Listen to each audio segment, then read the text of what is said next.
Fala, meu povo nerd, passando aqui para pedir aquela forcinha pro canal. Aqui nós vamos falar sobre tudo nesse nosso universo: HQs, filmes, séries, anime, só que de maneira simples, rápida e objetiva, valeu? Dá aquela forcinha, segue o canal, liga o sininho de ai meu Deus e tamo junto!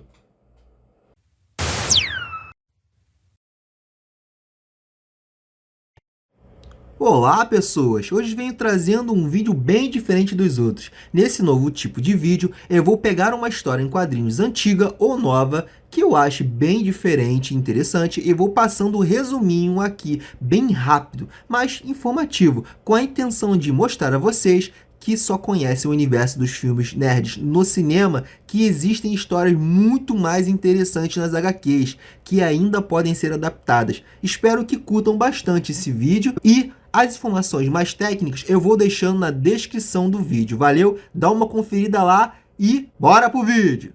Galera, hoje lhes trago essa história da DC que está mais fresquinha que pão francês de manhã. Ela se chama Cavaleiro das Trevas de Aço. Mano, pensa num universo medieval estilo Game of Thrones, só que com os personagens da DC. Esse tipo de história é justamente o que eu costumo comprar encadernados, por ser um universo diferente do tradicional e que geralmente é uma história mais sombria, séria, bem desenhada. Essa HQ em questão, ela é nova e ainda está saindo lá nos Estados Unidos. E à medida que saírem novos capítulos, eu vou trazendo aqui. Nesse vídeo, vou dar uma resumidinha nos capítulos 1 e 2. Então, se gostarem do vídeo, dá um likezinho aí. Valeu? Bora! Bom, a história já começa mostrando que, assim como na história original, Krypton vai explodir. Só que, diferente do tradicional, Lara, a esposa de Jor-El, ainda não deu à luz. E por isso, dessa vez, ele entra junto dela na nave de emergência e foge do planeta indo em direção ao espaço, onde tempos depois seriam direcionados à Terra, caindo num campo bem verde. Ali, após saírem da nave, eles seriam cercados por soldados arqueiros que, sem pensar duas vezes, os atacariam. Jor-El, pensando apenas em proteger sua esposa, que já estava em trabalho de parto, manifesta ali, sem querer, pela primeira vez seus poderes kryptonianos, assim ativando sua visão de calor e reduzindo todos os soldados a cinzas. Em seguida, ao ouvir o choro de um bebê, ele se acalmaria, voltando até a sua amada esposa, que lhe apresentaria seu filho, Kal-El. E nesse mesmo dia, no Reino das Tempestades, o rei Jefferson e um de seus assistentes procuravam por um camponês chamado Constantine, já que este mesmo homem havia tido uma premonição ou profecia, onde viu que seres que vieram de outro lugar chegaram e que parecem conosco, mas, na verdade, são verdadeiros monstros. O rei Jefferson então pede para o jovem camponês escrever tudo o que viu em sua visão, mas assim que ele rompe o elo, desperta e apenas diz que todos eles estão acabados. Galera, aqui nem precisa dizer que um camponês é o Constantino mesmo, feiticeiro malaco, aquele que todo mundo conhece. E o tal rei Jefferson é o brabo do raio negro. Vai vendo, mano, vai vendo. A profecia completa do Constantine eu vou pôr na descrição do vídeo, então dá uma lida lá. Bom, 19 anos depois, no castelo da casa El, o jovem príncipe Kal-El vem até o cavaleiro negro Bruce pedir para ir junto dele em sua missão. No entanto, Bruce explica que a missão é capturar ou matar uma Banshee, uma das poucas criaturas que podem ferir o príncipe. E como ele jurou proteger a todos da família El, não poderia levá-lo. O Cavaleiro Negro então parte para a missão, chegando no local investigado ao cair da noite.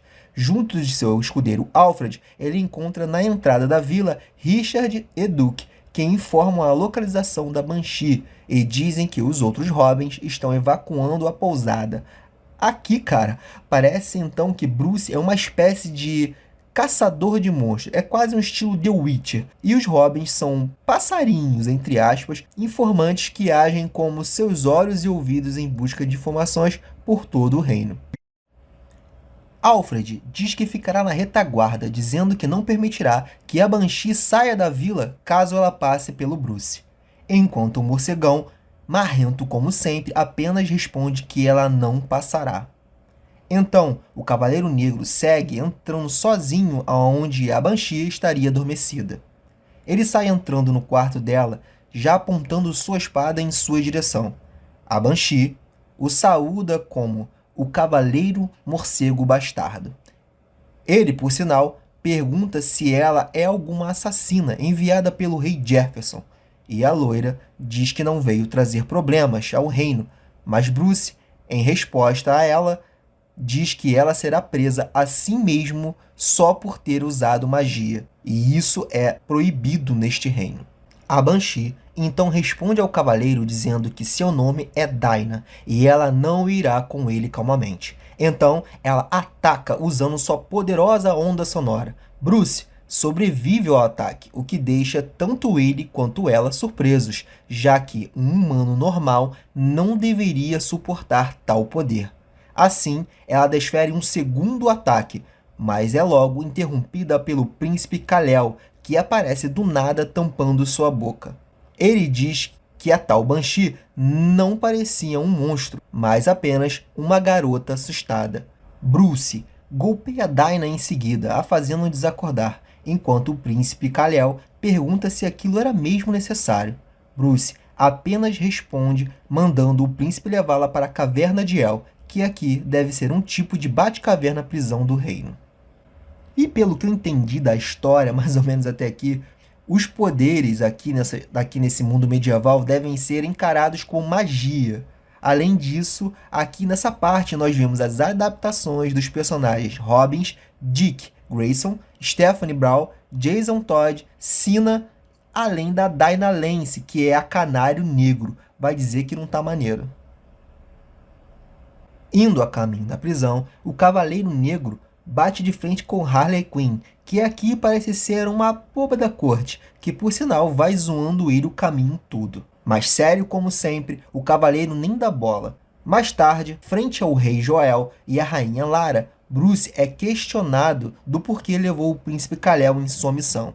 O Cavaleiro, então, em seguida, assume toda a responsabilidade sobre tudo, pedindo desculpas por sua decisão. Mas o príncipe interrompe o diálogo, assumindo que ele foi por conta própria, sem que Bruce soubesse. Preocupado, Joel pergunta sobre o que aconteceu com a tal Banshee. Bruce então responde que um de seus hobbits havia lhe informado que o rei Jefferson havia mandado um assassino usuário de magia atrás dos membros da família real, enquanto o príncipe, bom moço, questiona sobre a prisão da mulher que não parecia ser uma assassina e que pode ter sido presa de maneira injusta. Mas logo é repreendido pelo próprio rei, que diz que eles são os últimos de seu povo e por isso fará qualquer coisa para defender sua família. Bruce então se curva e diz que continuará a defender a família real, no instante que a rainha Lara responde de maneira gentil que ele não precisa se curvar, já que ele deveria ser o governante dessas terras. Bom, aqui então é dito que Bruce é filho bastardo da rainha Marta, que foi esposa do governante anterior, o rei Thomas, e que após a morte de seus pais, o próprio Bruce haveria recusado assumir o trono, acreditando que o povo nunca aceitaria um rei bastardo. Então, Joel e Lara assumiram o trono do reino, já que as pessoas já o viam como deuses na terra. Após todo aquele diálogo no salão do rei, Joel pede para que Bruce o acompanhe para fora, até o topo do castelo, a fim de conversar algo a sós com ele. E chegando lá, Bruce, confuso, diz que deveria ter morrido com o ataque da Banshee, e que em sua vida já houveram outras ocasiões como essa, onde ele saiu com vida, e que teme que o Homem Verde tenha alguma influência sobre isso, por efeito de algum tipo de magia negra. Ao mesmo tempo, falando em verde, logo ali, no meio da floresta, Oliver, aqui também arqueiro verde, conversa com alguém dentro da floresta. Ele questiona se o ato que está prestes a fazer não é covarde demais, enquanto a outra pessoa apenas utiliza um anel para energizar sua flecha. Sim, um anel dos Lanternas Verdes, manipulado aqui pelo tal Homem Verde que o Bruce tanto teme. Este que então diz para Oliver apenas atirar e acertar, e que sua magia faria o resto do trabalho.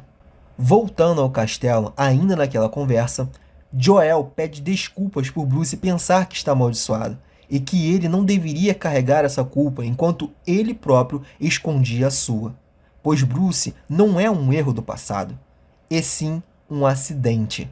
O verdadeiro erro foi do próprio Joel com a sua mãe Marta, há muito tempo atrás. E nesse momento, Joel diz para Bruce que ele é seu filho.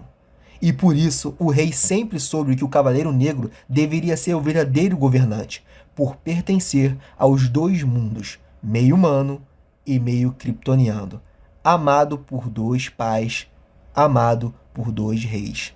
Então, nesse exato momento, a tal flecha disparada antes acerta o rei em cheio, tirando sua vida.